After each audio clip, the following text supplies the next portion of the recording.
All right, Chad Campbell, we are here to break down the 37th best WrestleMania competitor, and that is our boy, fella, Sheamus. What's going on, Chad?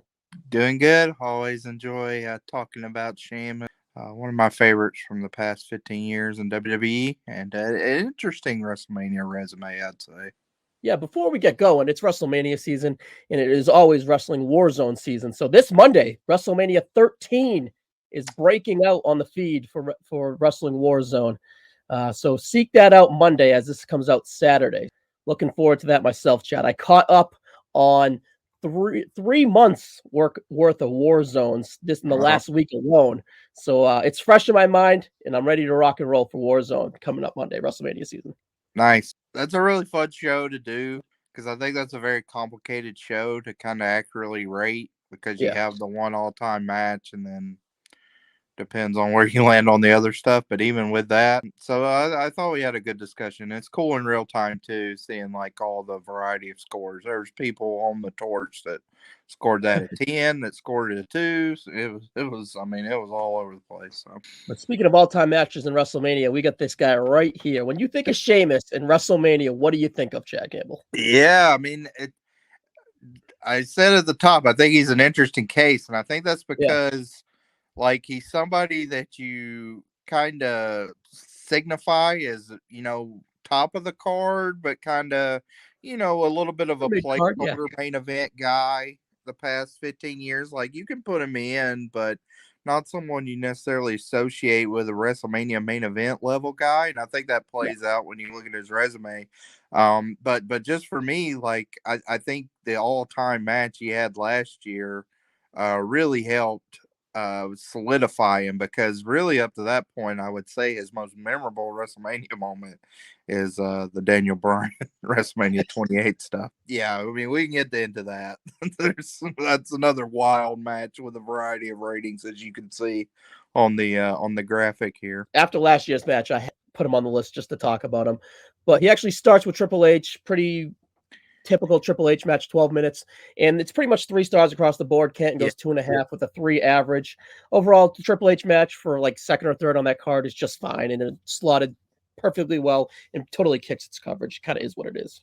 I think for that WrestleMania 26, that kind of, in a lot of ways, that match in of itself solidifies the show as a whole, because the build was really good. There was thought that, hey, if they really like overperform and produce something special, then this could be like an all-timer pay-per-view. And it's not a disaster, but it's kind of just what you thought. It's a replacement level, so it's a good match, but nothing special for sure. Yeah, it's a decent way to kick off Sheamus as a star at WrestleMania, kind of going against an all-time guy like Triple H, of course. But that really, he skips 27. He's in the pre-show Battle Royal or whatever it is with Daniel Bryan, but then he gets Daniel Bryan again in his only world title match, the historical 18 seconds. Meltzer gives it a dud, Canton a quarter of a star, but myself, I gave it 3.25 stars for the moment and the impact coming afterwards. What an absolute shocking moment. In real time, I absolutely hated it. And since then, I've kind of come to grow it since seeing what it kind of did for Bryan coming out of it. I don't know where to rank that match really at this point, because in real time, I hated it. Their 27 match, I was at that one live. I was actually a little disappointed in that too, because I thought for the pre-show, that was pre-network days. So I was like, hey, maybe we'll get something good there. And it's 5 minutes and then turns into a fiasco, like a multi-man Lumberjack Battle Royal thing. I don't know. Yeah, it was a disaster live too. But yeah, the Daniel Bryan thing, I mean, it's very memorable. I think the arguments are sound on how much it helped Bryan's projection overall. I still don't necessarily know if I thought it was the right move even years past, but it's certainly a memorable WrestleMania moment. Now, that we're 12 years removed, it's like, okay, like both guys are still fine. It's not like Bryan was buried forever. So that was good. Yeah, and you cannot deny the crowd reaction. I watched this leading into this, and the crowd just absolutely explodes as they're legit shocked it went down. And Sheamus is really great in the role, too. He absolutely kicks his head off, perfect timing, and his reaction is pretty good and adds to the moment too. So, kudos to Sheamus on that. And then we get a bunch of like kind of multi-man stuff. You get Orton, Big Show, and Sheamus versus The Shield at WrestleMania 29 opener. I went 3 1/4. It's a fine match. It's good, leans on pretty good at times, but overall it's kind of forgettable. Yeah, I would say that's a fun match, but that's one where like Shield had done just a few of those multi-mans at that point, and all the other ones were better. And Much they better. included people like Ryback and Kane. So it's I mean, this one didn't really have the opportunity to get to the level of those other ones, but yeah, I mean, Sheamus is kind of replacement in that match. I mean, he's fine, but nothing special. Yeah, 10 minutes to open a WrestleMania. But what I really liked is I really liked him in the Battle Royal at 30. Getting the Andre the Moyle Battle Royal off on a good start. They put a lot of star power in there. And Sheamus and Del Rio were fantastic in it, moving all that traffic around. He's hard hitting. He's fucking throwing guys around. He's really, really strong in that Battle Royal to kind of put that Andre on the map, I thought. Yeah, Sheamus is real good in that. Del Rio's good, as you mentioned. Obviously, Cesaro and Big Show. Those are probably your 4 highlights of the Battle Royal. It's a really good Battle Royal. And Fandango dancing, too, on the apron pop still. Still over a year later. Try to respark that magic one last time. But anyways, that's the first time Fandango will get talked about on this triple release here. He's pretty coming up, number 32. Significant in the Jericho portion. And then we got the League of Nations versus the New Days. This is mostly known for that awesome entrance with the New Days cereal, and then that awesome exit with all the Texas legends and Mick Foley coming out and kind of beating up the League of Nations, and then the New Days afterwards. So this is like a okay to good match, but overall it's more about the moments here at WrestleMania 32 with these guys. It's a pretty cool spot for them historically too. Yeah, I think you said it. I think this year and the next year it's more about the moment. The match we'll get to at 33 is better than 32. The 32 match is pretty forgettable.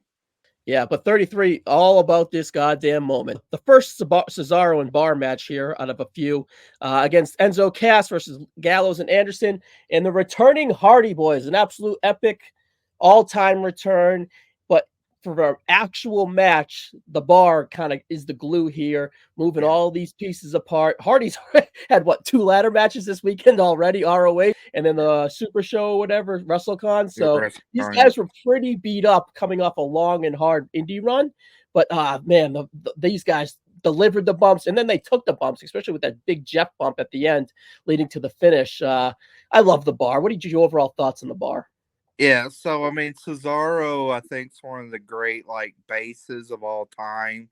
Versus either Lucha or in the Yave Chikara style, and Sheamus really took to it, and I thought was great like base along with Cesaro in the Bar that could play off the spots. And then also do their kind of bruising spots when they needed to and be the muscle. So I mean, I loved them as a team. Obviously, I don't think that's a hot take. Really, a lot of credit gets to the Usos and New Day for kind of anchoring that division around that time. But the Bar was right there too for me, and solidly one of the top teams throughout the 2010s in WWE. For sure. They're in 2 peas in the pods because they're very similar, but they work so well together. Yep. All right. And then just again, kudos to them to kind of add to that match off that mega moment. But really, kudos to them for this next year. 4 minutes flat. Nicholas and Braun Strowman versus the Bar. Oh my God, Chad. This was a fucking fart in church of a reaction. Really cool entrance from the Bar. I'm like, all right, this entrance is pretty cool. Got the Mardi Gras thing, but this is terrible. This is awful. This is like the worst thing in a while at WrestleMania. I still can't get over that this was a thing. It feels like somebody failed the drug test or something who they wanted it to be, and anything would have been better than it's a disaster. Where did you and Justin have this? This has to be one of the worst. 396. Yeah, 397. Yeah. And just in my head, I'm thinking like this has got to be probably bottom 15, 20 in Mania history. So I think we had bottom 10 at least. Bottom 10, at least. It was disappointing. It was really weird on the show too, where it's so late in the card. Yeah, That that with these marathon manias from 32 to 35, you have the Rock promo and the Rowan match, whatever that is, yeah, 32. every year they have one. I mean, that's the main event of 33 is an awful match, and then this on 34, it's like they just couldn't. I mean, Angle, I'd put Angle Corbin Yeah, that's bad. as that too for 35. Like, there's always something late in the card where you're just like, oh, enough already. Yeah, very ominous of like WrestleMania 3, 4, 5, 6, where they kind of throw late shit in there just to kind of fill it out and get guys in the card. We felt like we got this in the mid 30s of the WrestleMania. But yeah, all-time bad moment. But these guys came to play. They worked their ass off in the match, I guess. But it's just they were in a tough situation, but their star power and their charisma kind of shined throughout it, especially in the entrance. And it's a really tough spot to be in there. But they last all the way up to another year as a tag team. They go to SmackDown, do some good stuff in the middle of the Usos and the New Day, and then they find themselves at WrestleMania in a multi-man match against the Usos, a just debuting Aleister Black and Ricochet, in a team of Shinsuke Nakamura and Rusev in a fatal four-way for the SmackDown tag team titles. This is like second, third, or fourth on that WrestleMania 35 card. Yeah. It's about 11 minutes, and it's actually a really good fatal four-way, and it's kind of forgotten about on a bloated WrestleMania 35 card. Yeah, I didn't remember this match at all. I rewatched it a couple weeks ago, and that was the first time I watched 35 straight through since live. And yeah, I mean, had no memory of this match, but it's a lot of fun. Goes the perfect length, I think. Highlights everybody, including the bar. But everybody looks good here, and it's kind of fun now in retrospect. It doesn't feel like that long ago, but like all these teams are now in different spots and different places. It's a weird mashup of the teams there, but yeah, the very fun match, very fun. Yeah, half of them are in AEW, pretty much. Yeah, you're right. But yeah, I believe this is the last match as the bar together too. So that's a little significance there, if not right soon afterwards. But then Sheamus was caught a groove in the pandemic with the hard hitting styling and empty arena. He kind of laid into that, and Riddle was the perfect guy here at WrestleMania 37 to kind of have that Haas kick-ass sprint of a pace. And this is his first all-time match at WrestleMania. All-time WrestleMania match here is if someone on our grading scale goes 4 or above with it. And Meltzer himself went 4 for this. I went 3.75, and so did John Canton at 3.5. So an all-time match here, or pretty damn close. What did you think of this match? Yeah, I think it's very good. I mean, Meltzer loves Riddle, so no surprise he gives it a little bit of a bump. This was another one I think was very beneficial at the time it got. It doesn't waste time. It's hard hitting, goes the right length, and was very fun. I mean, that WrestleMania 37 had very good vibes just with the circumstances, and this was a match that helped carry it. This was a first night or second night, I can't even remember, but second night, yeah. So another very good match. I mean, Sheamus, as we talked about, this is now he's on besides the Nicholas debacle, he's on a pretty good streak here. 33, 35, 37, all very good matches. Maybe nothing spectacular in my rating and your rating, but yeah, very, very good. Very good. Added to the resume for sure. All-time finish here too, with Riddle goes off to that springboard off the ropes for a flying like forearm or whatever, and then Sheamus catches that bro kick. Really, perfectly. This is in the prime Sheamus here for an awesome run. He had a good stuff with Big E around this time too. Just a really good guy working with younger guys on the card here for sure. And then we have this kind of weird thrown together match here. The Brawling Brutes had just debuted, him and Ridge Holland, but Big E breaks his neck, so they're not a 6-way. They kind of have this weird tag. It's on one night, but then they throw it on the other night. They go a minute and a half, if that, and is what it is. This really shouldn't hurt his resume, but it's going to bring down his numbers. It does, and I mean, this match honestly should have been scrapped. When you watch that 38 show, like they rushed through this so quickly to get to the McAfee theory McMahon junk that just goes on forever. And so this again is where I think he's a victim of the show placement. I mean, it's a 2-minute match, so it can't be nothing. But this is the point where it's like, okay, this show goes pretty downhill from that point forward. Because even like the Edge match, the epic Edge AJ match, which I feared was going to be awful, it actually overperformed when I watched it with Justin a couple weeks ago. And yeah, I mean, this was just nothing. It's a nothing match. Yeah, and so, but again, these stuff is going to kind of bring down his value on these cards and kind of put him where he ends up. But overall, but that brings us to last year. The reason why he's on this list, this 5-star classic. Oh my God, he had the awesome Clash of the Castle match, and I thought this one outkicked it. No pun intended. It's brutally barbaric. It's a fucking hoss fight. It's fucking awesome. I can't say enough about it. 16, 17 minutes. It's absolute classic. 5 stars across the board. Meltzer, Canton, and myself. I absolutely loved it, Chad. It was my WWE match of the year last year. It was just epic, really. Yeah, it's my WWE match of the year, I'm sure. 4.75 for me, so very close. Just a great bruising match. 3-way spots in this type of match with like more of a slugfest. You might have thought they'd have gotten away, but I thought it was very organic the way they slugged it out with each other. And this is one that's a perfect length too, where we talked about with the Riddle match. I mean, that's a great length and that's a very good match, but this gets 4 or 5 more minutes. You know, it went from like, okay, this becomes very epic, where at the end you were living and dying on every near fall, on every big strike.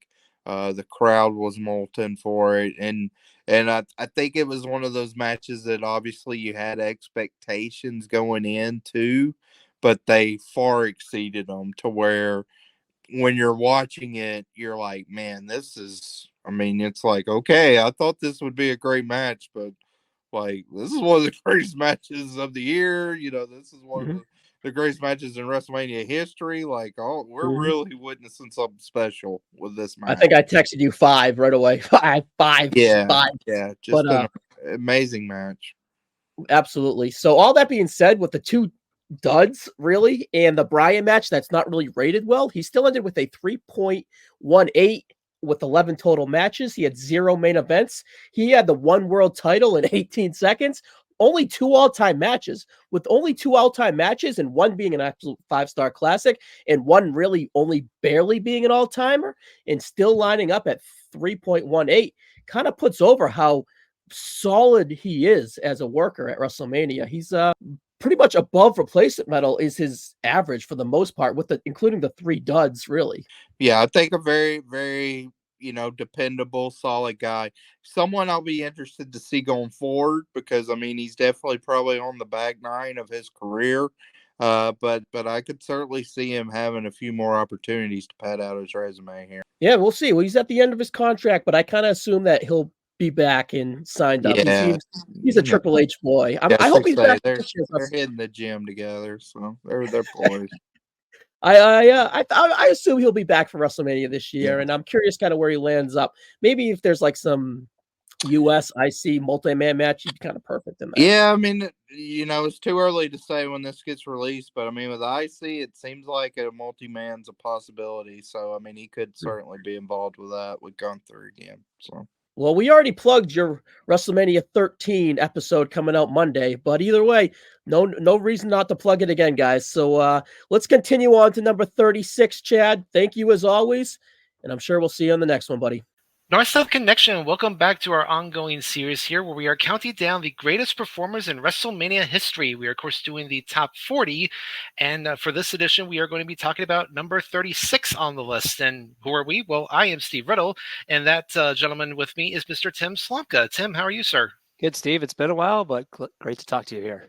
Yeah, it has been a while. I'm glad to be able to get to do this with you. Of course, those that may not know, Tim does a great pod over on the audio side of North-South, of course, New Gen on a Mission, where you and Justin Pratt are going through the new generation era of WWF, kind of an unheralded era that doesn't get talked about enough. And the reason I bring that up is because our guy's all over this. Yes, our guy that we're going to talk about here, number 36, was a stalwart of that era.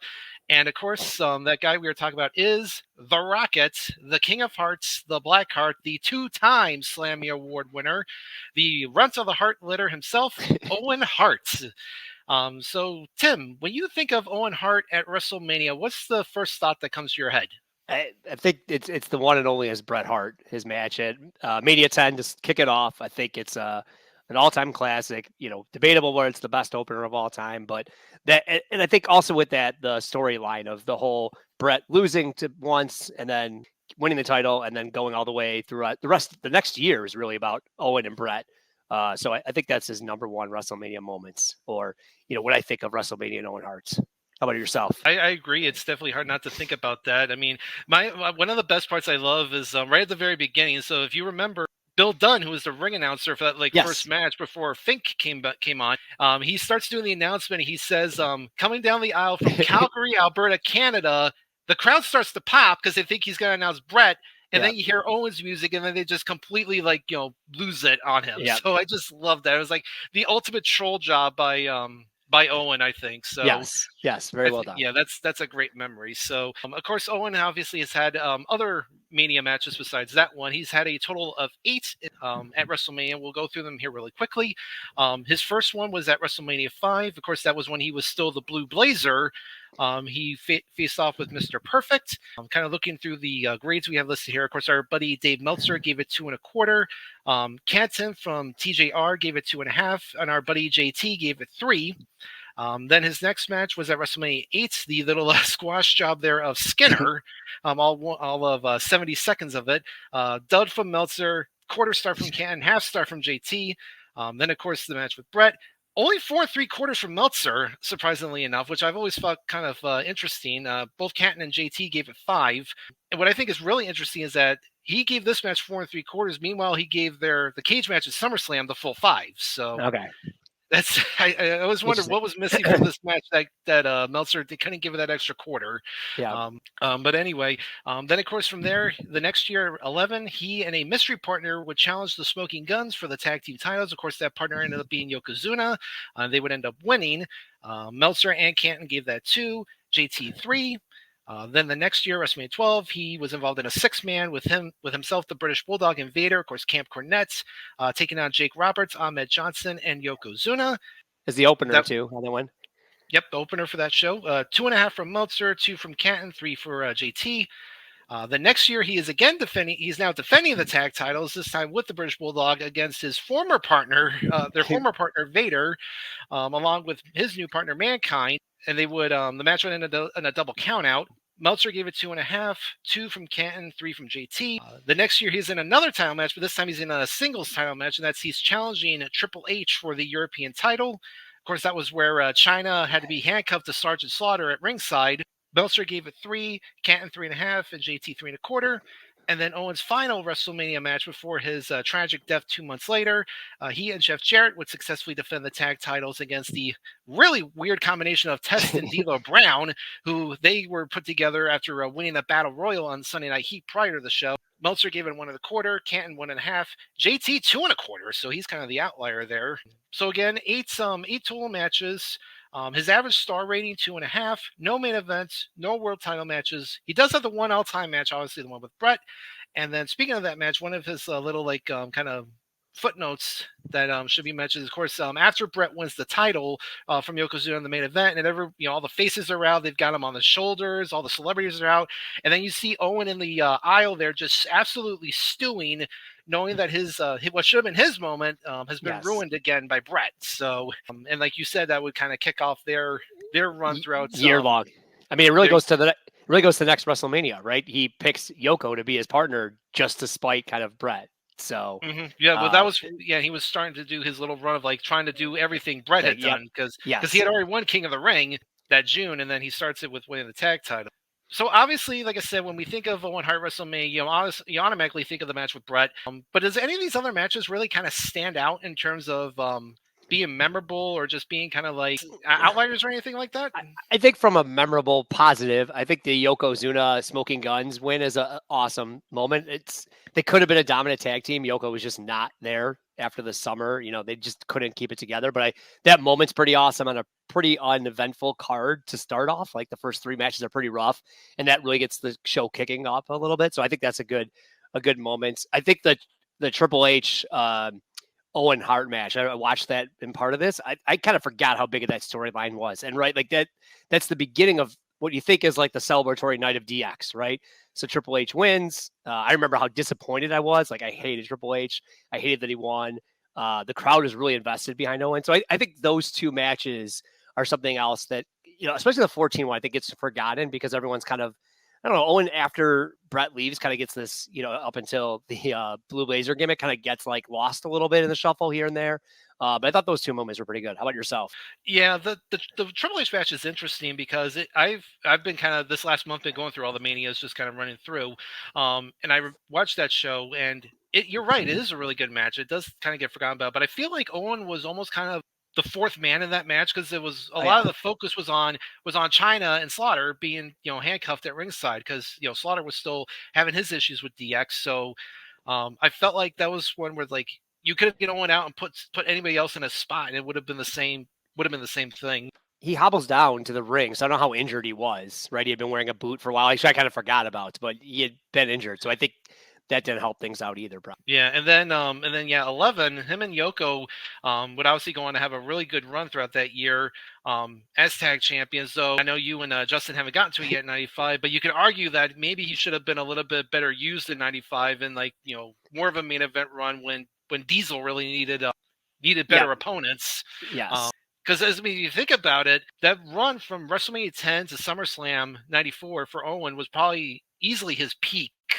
And then from there, after that, he's just Carter for the rest of his career, in essence. A lot of tag team mid-Carters, right? With he's champion a bunch of times with either Yoko or Bulldog. So I think he held that together. But you're right, they needed more star power in that main event scene. But they were very much in the, hey, we're going to have one challenger at a time, right? And you hear about this in 97 where they start going to like the multiple, challengers. Back then in 94, 95, 96, this is the challenger for the next, Sid for the next 3 months. That's it. No one else can jump up. So I think he got lost in the shuffle a little bit too.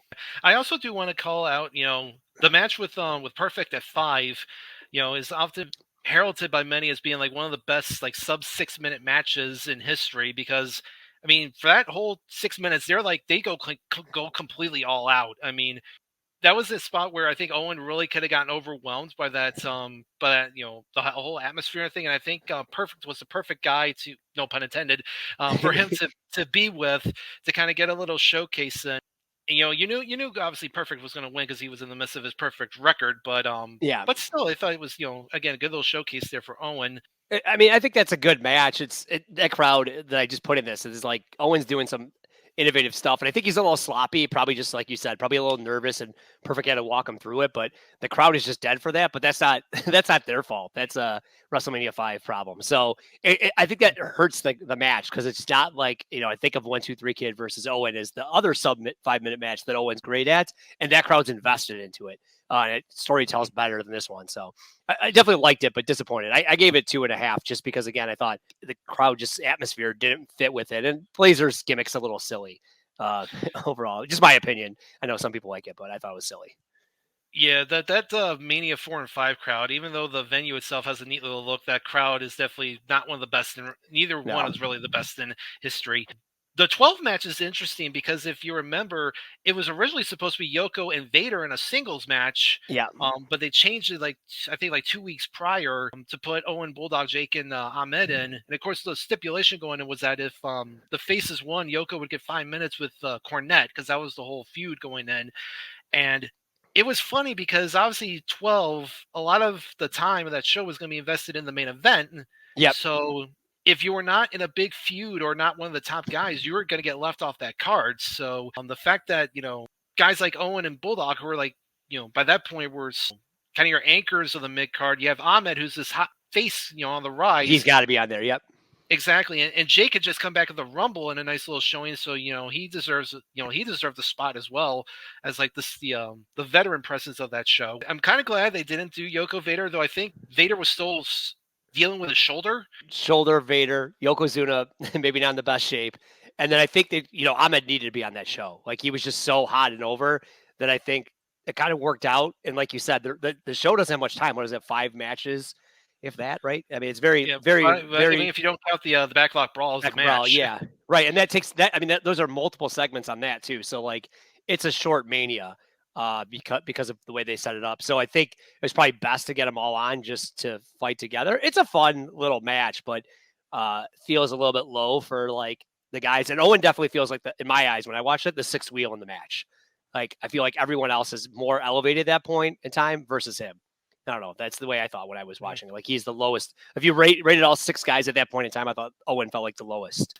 And it's unfortunate because he had the previous month in February, he had that really good match with Sean's title match on the line, and now he's regulated to this. So by this point, he was firmly entrenched, like we said, in the mid card and the tag division, but still putting on putting good stuff in as well. The match at 13, I think, is a good example of that because you look at that match and you think it's going to be just a really kind of sloppy mess. I mean. With those 4 guys, because that was when Owen and Bulldog were starting to have like their little personal issues within the team, and of course this was like right on the cusp of the Hart Foundation 2.0 coming together. But they actually had a really fun match. I think Owen and Bulldog really sold well for Vader and Mankind. They were almost kind of like the de facto faces in that match, even though both teams were in essence heels. Yes, that was my first note.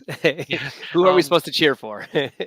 Right, and again, that Chicago crowd. Chicago's usually a really great crowd, but that first half of that Mania, they're just like really kind of weak.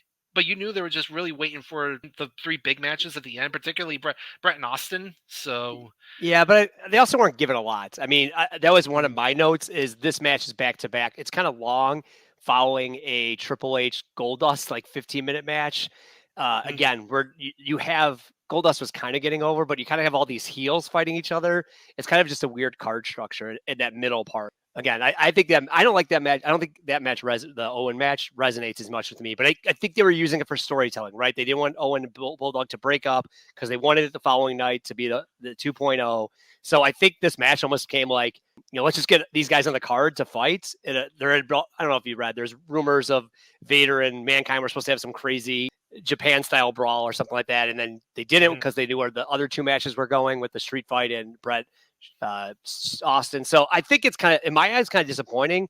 Finally worked match, but just kind of like a match to have a match, right? There wasn't a storyline really brought out because the storyline was the next night, right, for Owen and Yeah, I think Mick said in his book he was that was the rumor. And I mean, let's not forget too that Owen and Bulldog had that really great match in Germany prior to this, where Bulldog won the European title, winning the tournament. So they continue that angle going in, like I said, and it's just, again, that long of a match for it to go to a double count out, like I said, just a really weak finish. And now we'll kind of get to, like, I guess his Owen's 2 weakest matches in his career. First, we'll talk 15, him and Jarrett, who actually at that point were really kind of gelling well as a team.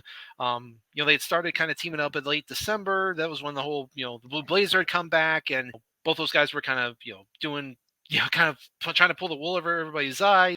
Again, the weird having, D'Lo and Test have to win a battle royal to get the title shot, but I'm fairly certain it was supposed to be D'Lo and Mark Henry getting the shot, but Henry got hurt prior to the show. They even mentioned him during the match. They were like, "Sexual Chocolate can't be here tonight." So it's a classic Russo last minute booking. Yeah, this was if Survivor Series was Russo at his best, this show, besides the main event, was Russo at his worst. Yes. And it was just weird because if you look at that battle royal, there's plenty of like actual teams in the match that you could have had to go against Owen and Jarrett. I mean, it's like, what? I mean, for God's sakes, you have LOD in the match in that battle royal. Why not just have them win and face Owen and Jarrett? Especially if you're just gonna have Owen and Jarrett retain. A sloppy ending too. Yeah, really sloppy. Just not, kind of again, considering that this was Owen's last WrestleMania before his tragic death 2 months later. It was a sad way to go out. And I think the big thing of that, they had Deborah with them too, right? As their valet. They spent a lot of time in the match talking about her, especially Creep Lawler was definitely spending most of his time talking on her. Yeah, so. The match with Skinner is, it's a 70-second squash. In fact, Owen doesn't really do any offense. I mean, I think Skinner like spits the chew at him, hits his finisher, but Owen kicks out, and then Owen like hooks, does a skin the cat and then does a roll up for the win. It's like, Yeah. It just made no sense. It's like that show was running for time anyway, considering they cut Berserker and the British Bulldog off that show. Ruined JT's year by cutting that match. Yeah, they could have given this minute 10 seconds to anything. Yeah, I was actually shocked because I thought it was like even a shorter match. So I literally thought Skinner spit the chew, then clotheslined him over the top rope, and then did it. But I was like, there's actually Skinner's finisher in there too that he buries. So it was probably sloppily put together of just trying to get a minute of time, and it seems kind of pointless. And Owen at that time really wasn't over, right? He had just come from a tag team. The crowd didn't really care. I get these matches are sometimes important, right? To get guys out there, especially back in the day when they weren't on TV all the time, right? It's just a different life, but it probably, like, you're right. It probably didn't need to be out there, but yeah, he had just he had been teaming with Neidhart as the new foundation, and Neidhart had just been fired, so Owen was kind of on his own. He was still in the like the taxi cab pants, yes. and this was a few months before he and Coco started teaming up as High Energy. So yeah. I mean, considering this is the really first Mania in a while where there's like not much fluff on the show, this was one they probably just could have lopped off and nobody I think would have noticed. So yeah, I mean, kind of just running through his resume here in terms of his Mania matches.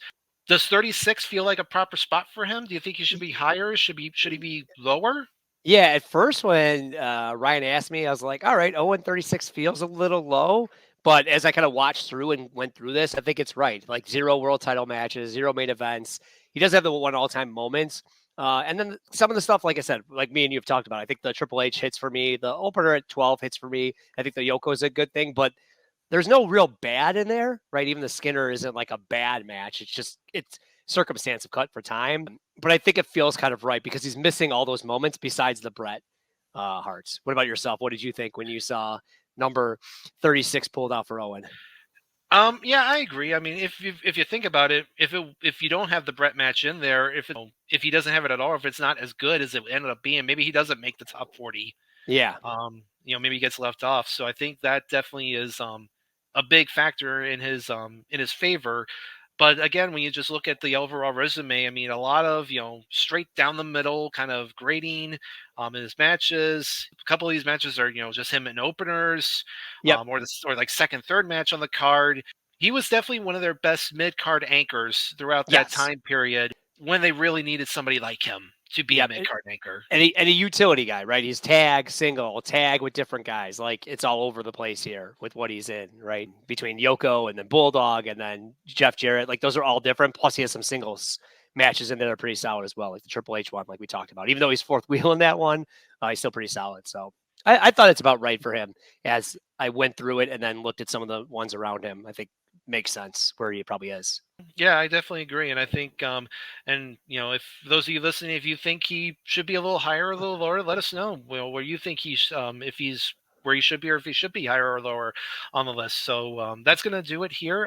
Do you have anything to that you want to direct the listeners to, or the viewers to? I'll just real quick, ChroNoSo monthly or ChroNoSo every other week, whatever you want to call it. I'm doing some of those. We're working just past WrestleMania 5, and then you mentioned earlier, New Gen on a Mission every 2 weeks. Right now, in the middle of end of '94, I should say, right after SummerSlam, building to Survivor Series. So check us out, listen, rate, and review, and appreciate all the feedback. Steve, what do you have to plug? Well, I have since I do have a lot of stuff, I'll just kind of focus on one specifically, and that is over on the PTB Wrestling feed, Extreme Resurrection. That's me and James Grunberg. We are going through WWE's ECW from 2006 to 2010. We are currently in 2007, coming out of SummerSlam. In fact, our next episode, we'll be doing the 2 episodes after SummerSlam. That, of course, is right in the midst of the Signature Pharmacy scandal that took place around that time. So one of the casualties of that was John Morrison. So on one of the episodes we watched, he does end up losing the ECW title to CM Punk. Of course, then begs the question why Punk didn't win at SummerSlam to begin with, but that's a discussion we'll have for another day. So, but with that, we want to thank you again for listening. Thank you for following along with us. It's been a good journey. Obviously, this list just getting started. We got a lot of big names still to come. And we look forward to seeing what you have to say as we reveal the remainder of our greatest performers in WrestleMania history. And then to give it to Owen Hart. Woo! Thank you. Cheers. NoSo Connection. What's going on? This is Mike Rossi. I am here with Ryan Everett. How you doing today, Ryan? Hey, pretty good. Ready to talk some Y2J. Absolutely. So we're here for NoSo Countdown, which is the top 40 performers in WrestleMania history. We have Chris Jericho, who I think at first, when you're thinking about Chris Jericho, before you look at the matches, you probably think that he's a higher rated star than this. Yeah. But then you look at the match history and you're not really wowed. But 35 is still not a bad spot of all the people that have performed.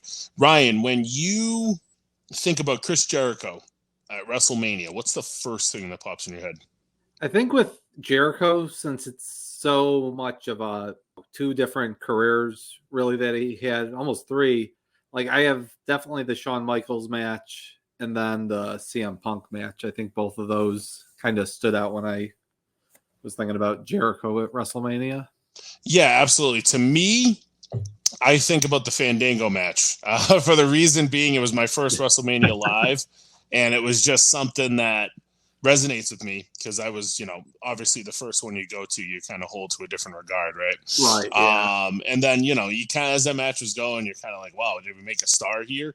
And they did not. So, no. but yeah, no, I mean, I think Jericho is definitely somebody that, he played a part in many WrestleMania moments, but it wasn't really him carrying the mantle for the majority of it. Yeah. Like if we start with his history there, at WrestleMania 16, WrestleMania 2000, he had a 2-fall match for the IC Championship and the European Championship with Chris Benoit and Kurt Angle. That sounds amazing on paper, but it wasn't. Yeah, I don't know if it was rushed. I mean, 2 falls in 13 minutes with those guys, and like Angle, he was really good already, but he wasn't, the Kurt Angle that people think of, throwing German suplexes and stuff. It's a little underwhelming, especially with those 3 guys at that time. Right. And then same thing can be said about the Regal match for the IC Championship in 17. I mean, just over 7 minutes. These guys need a much longer canvas for this if they want to paint a good picture, Yeah, this is kind of just the happy big time face come out early in the show, open it up. Just a real average, quick, almost a Raw match. Yeah, it's funny when you think back at 17, you have so many good memories, and then this match kind of stunk. So, and then 18, this is his one main event for the WWF Championship against Triple H when he loses the title there. This one was in the most death spot of death spots in the history of WrestleMania, following Hogan and Rock. Now, are you obviously one that joins the group that this shouldn't have been the main event of that show?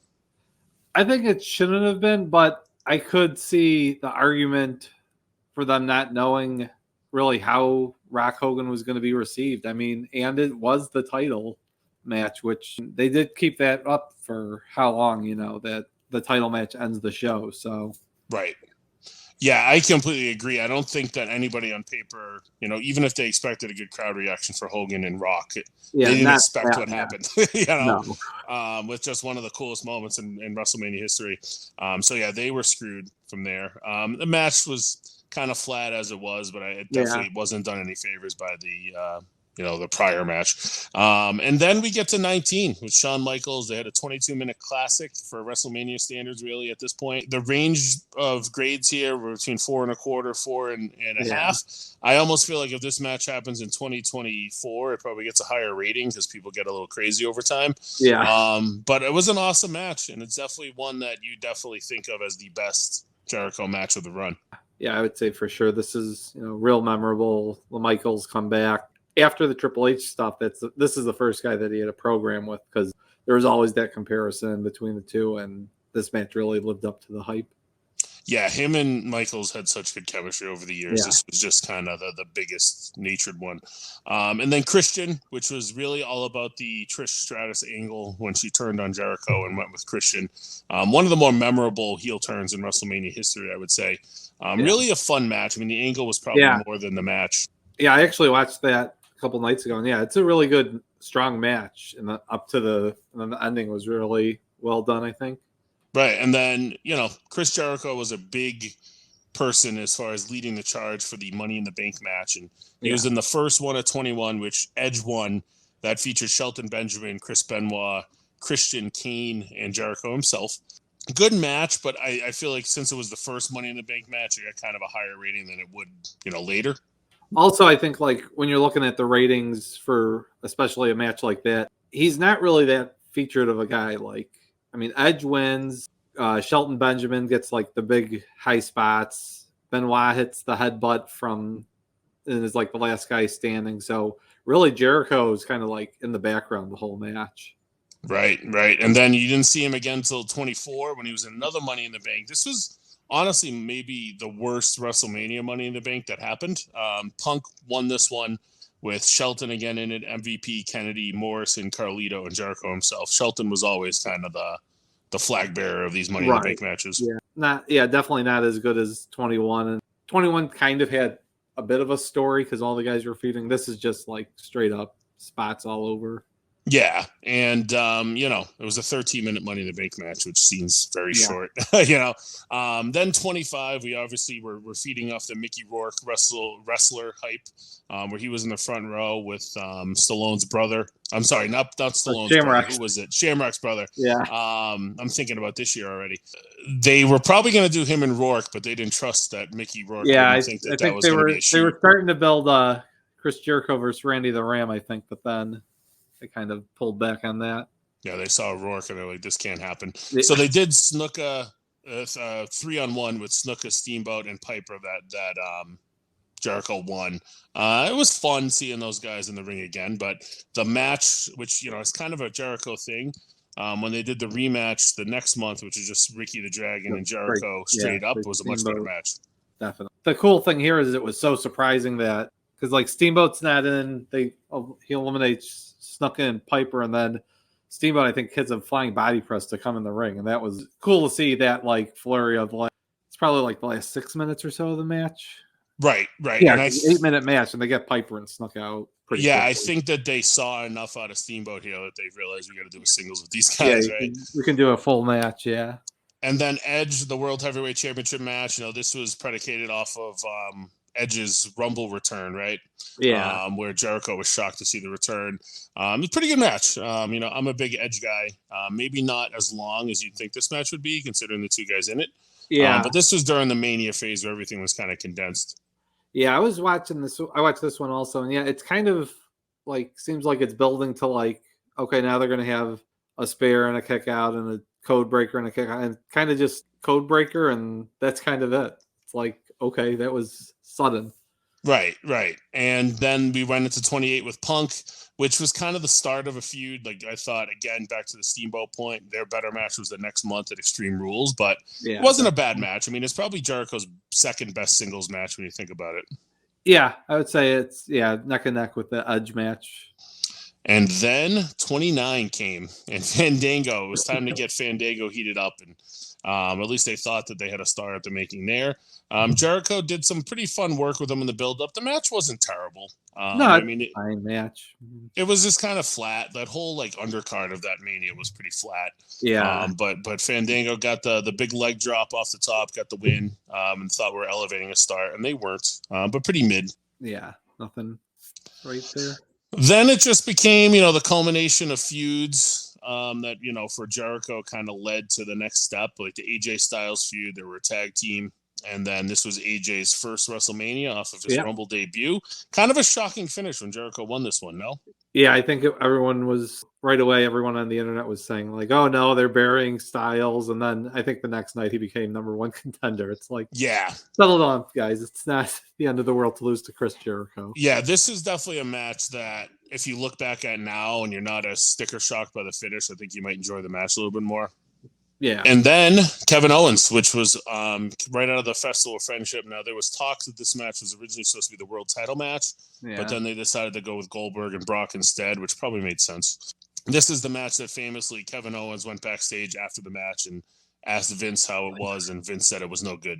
But what are your thoughts on that Owens match? Because obviously this was more of the build to get to this match than the match itself, but it was a pretty strong match on that Orlando show. I remember watching that documentary and being confused. Like, I think I watched the match again then. Like, what? It's a fine match. It's not the best match on the card, but it's not far from the worst. I mean, it's got Bray Wyatt wrestling with bugs on the ring in that show. So. Right. There was a lot of crap on that show. So now that we kind of ran through all of his matches, what was your favorite match? Like, so even if we take the star ratings out, which match was the one that you enjoyed the most? I'd go with 28 probably versus Punk. Yeah. Yeah, I'll stick with Shawn because I feel like I'm a big Shawn Michaels guy. But yeah, I mean, I like the Punk match too a little bit more than the ratings did. And then, you know, we look at this number, it's number 35. You know, Chris Jericho has such a storied history. It kind of makes you, you know, when you're putting it through in your head, like I was saying earlier, you might think he was higher. What do you think ultimately hurt Jericho's case here? For one thing, that the one time he has the true main event, it's one of his worst matches, actually, if you look at the star ratings. And just, I don't know, a lot of times he has matches that are like on the verge of being great, but for whatever reason, you know, can't just make it quite over the hump. Yeah, that's how I feel too, is like there's a lot of matches that have big time potential that didn't give big time results. Right. So it's almost like he disappointed along the way. When I always felt Jericho for the majority of his WWE run was more of like a safe performer. Like he kind of did what he had to do to get by without really blowing, you know, I mean, he kind of did what he needed to, right, because he was always deemed as like a mid-carder along these lines. But yeah, the fact that he did get that one big main event and it fell flat, again, not completely their fault, but you know, it definitely is a tick on the negative side for him. Yeah. So Jericho had 13 matches, but there were 14 falls because of that first match against Benoit and Angle. Right. 5-9 in those falls, which puts him with the 5th most losses in WrestleMania history with 9. Again, something that doesn't surprise me because he played heel and propped people up a lot. If you look at this, and then obviously the 2 Money in the Banks aren't true losses when you think about it. It's not like he got pinned or anything. So yeah, I mean, ultimately, I think Jericho's somebody that has a great career. He's still putting some decent content out there, not as much as he was maybe a couple years ago, but his WrestleMania run was not the most awe-inspiring, but I still think at the end of the day, 35 is a pretty good. Yeah, I mean, you look at how many guys have been in WrestleMania matches. It's definitely, when you're on the list, it's, you know, good to be on the list still alone is a compliment. Yeah, absolutely. And Jericho's somebody that, you know, some people probably think it's a lot better just because they love him. I've always been kind of in the middle.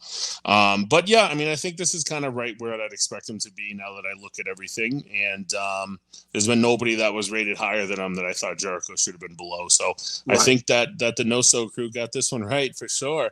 Now, Ryan, do you have anything to plug for us? Not really. Just I'll be around on the next ChroNoSo as we keep our journey going, and also on the Place to Be Nation wrestling feed. Me and my wife just put out With This Ring, looking at St. Valentine's Day Massacre. Perfect. And yeah, I mean, it's almost tournament time, so you'll be seeing me and Andrew Reach pretty soon talking about the NCAA tournament. So keep an eye out for that. We normally record that the night the bracket comes out, which is just a couple weeks from here now.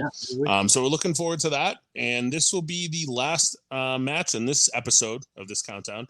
Or last person, I should say. The next one will be 34, 33, and 32. So stay tuned for that, as other members of the ChroNoSo crew will come on and shout out those competitors. So I hope you guys enjoy this journey to WrestleMania. Best time of year for us wrestling fans is to dig into WrestleMania history. So Ryan, thanks for spending some time with us, buddy. Thanks. All right. Later, guys.